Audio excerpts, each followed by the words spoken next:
Good morning, students. I myself Balram sir. Today I am going to teach you about English grammar chapter 2 pronouns. Pronouns क्या है इसके बारे में हम लोग फर्स्ट ऑफ ऑल pronoun को हिंदी में कहते हैं सर्वनाम.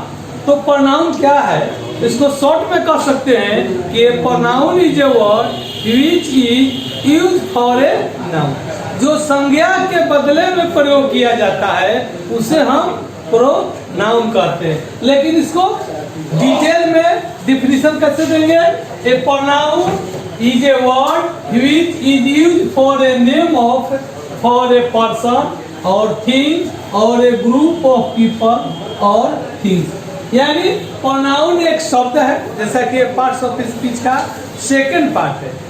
जैसा कि आप लोग जानते हैं कि पार्ट्स ऑफ स्पीच 8 होते हैं: noun, pronoun, adjective, verb, adverb, preposition, conjunction and interjection. तो इसमें हम लोग सेकंड पार्ट नाउन्स जो है पहले पढ़ चुके हैं. पहले वीडियो में उनके बारे में पढ़ाया जा चुका है. अब हम पढ़ेंगे सेकंड जो है प्रोनाउन.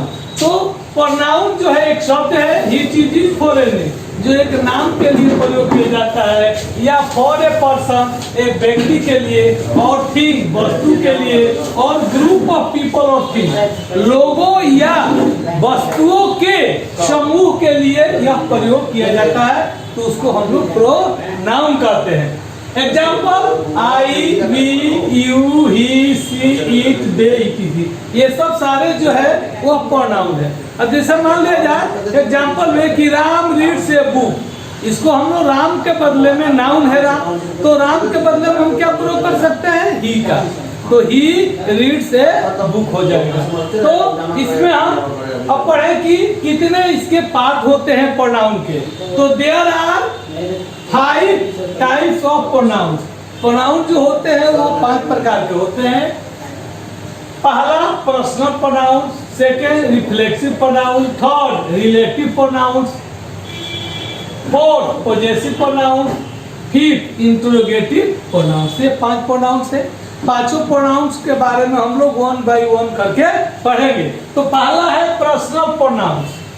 अब हम लोग जाने कि पर्सनल प्रोनाउंस क्या है. They are used in place of noun. ये पर्सनल प्रोनाउन जो होते हैं वह नाउन के स्थान में प्रयोग किया जाता है. इसमें हम लोग जैसा कि आप लोग जानते हैं पर्सन 3 होते हैं: फर्स्ट पर्सन, सेकंड पर्सन और थर्ड पर्सन. तो फर्स्ट पर्सन में होता है आई, आई का ऑब्जेक्ट हो जाता है मी, वी का ऑब्जेक्ट हो जाता है अस. इसके बाद सेकंड पर्सन में आइए, सेकंड पर्सन में यू होता है, यू का ऑब्जेक्ट जो होता है वह यू ही होता है. इसके बाद थर्ड पर्सन में क्या होता है? ही होता है सिंगुलर में, ही का हिम हो जाता है. सी, ये भी सिंगुलर है, सी का हर हो जाता है. ईट बनेगा. और दे, इसका प्लूरल हो गया तो दे होता है, और दे का ऑब्जेक्ट हो गया देव. तो ये आपका थर्ड पर्सन हो गया. अब हम लोग सेकंड पार्ट में पढ़ेंगे रिफ्लेक्सिव प्रोनाउन. रिफ्लेक्सिव प्रोनाउंस क्या है? It is used when the action done by a person. यानी यह यूज किया जाता है जब व्हेन द एक्शन का मतलब क्या होता है? कार्य डन किए गए कार्य के बाय ए पर्सन, एक व्यक्ति के द्वारा किए गए कार्य जब इज डायरेक्टेड सीधे आते हैं बैक टू दी पर्सन, व्यक्ति के पास डायरेक्ट वो लौट कर आता है, तो उसको हम लोग कहेंगे रिफ्लेक्सिव प्रोनाउन. इसका एग्जांपल में हम लोग पहले फर्स्ट पर्सन में देखें. फर्स्ट पर्सन में रिफ्लेक्सिव प्रोनाउन क्या होता है? तो फर्स्ट पर्सन में आई होता है, तो आई का क्या हो जाएगा रिफ्लेक्सिव प्रोनाउन? माई सेल्फ होता है. फिर फर्स्ट पर्सन में क्या होता है? वी होता है, तो वी का जो होगा रिफ्लेक्सिव प्रोनाउन वो आवर सेल्फ होंगे. इसके बाद सेकंड पर्सन में आए हम लोग. सेकंड पर्सन में क्या होता है? यू होता है, तो यू का योर सेल्फ होता है और योर सेल्फ भी होते हैं. इसका दोनों होता है, योर सेल्फ भी होता है और योर सेल्फ भी होते हैं. इसके बाद आइए थर्ड पर्सन में. थर्ड पर्सन में क्या होता है? ही होता है, तो ही का क्या होगा? हिमसेल्फ हो जाएंगे. सी का क्या हो जाएगा? और सेल्फ हो जाएंगे। और ईट का क्या होगा, ईट सेल्फ होगा। इसके बाद इसका प्लूरल होता है दे, तो दे का क्या हो जाएगा, दे सेल्फ। तो ये सब सारे जो है रिफ्लेक्स प्रोनाउंस हैं। चलें तो थर्ड, अब इसके बारे में रिलेटिव प्रोनाउंस के बारे में पढ़ेंगे। रिलेटिव प्रोनाउंस क्या है? They are used to introduce an adjective clause, यानी वे जो होते हैं वह विशेषण, क्लाउज का मतलब होता है उपवाक्य, यानी विशेषण उपवाक्य को इंट्रोड्यूस परिचय करने के लिए रिलेटिव प्रोनाउंस का यूज किया जाता है।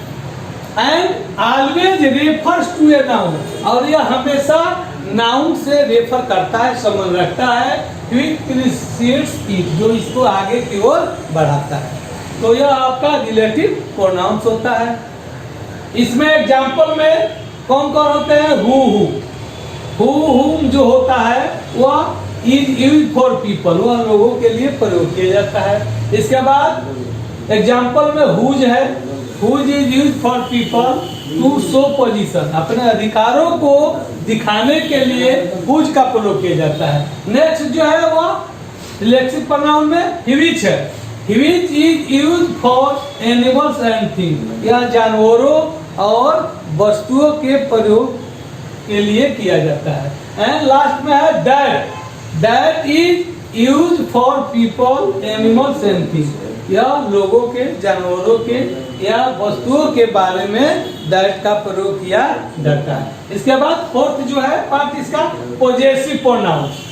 पोजेसिव प्रोनाउंस क्या है, तो इट शोज पोजीशन, यह अपने अधिकारों को शोज करता है यानी दर्शाता है। इसमें एग्जांपल में फर्स्ट पर्सन, फर्स्ट पर्सन में क्या होते हैं, जैसा हम लोग पढ़े फर्स्ट पर्सन में आई और वी होता है, तो आई का पोजेसिव प्रोनाउन जो होता है वह माइन होता है। ईवी होता है फर्स्ट पर्सन में, तो ईवी का आवर्स होता है।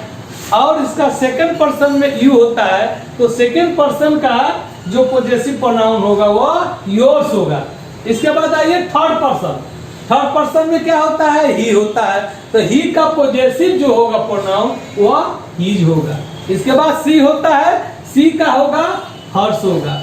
और देयर, दे होता है, तो दे का क्या होगा पोजेसिव प्रोनाउन, वह होगा देयर्स। और उसमें ईट भी होता है, तो ईट का पोजेसिव प्रोनाउन जो होगा वह ईट्स होगा। इसके बाद लास्ट जो है interrogative pronoun.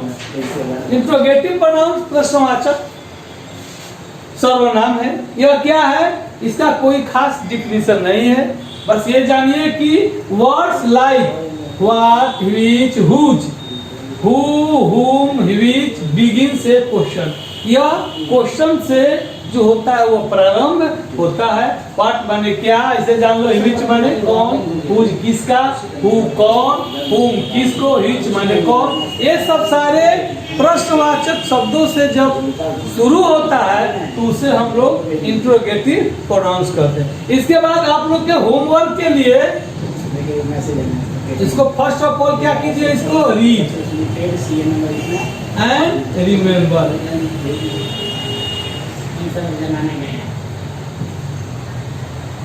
That's thank you.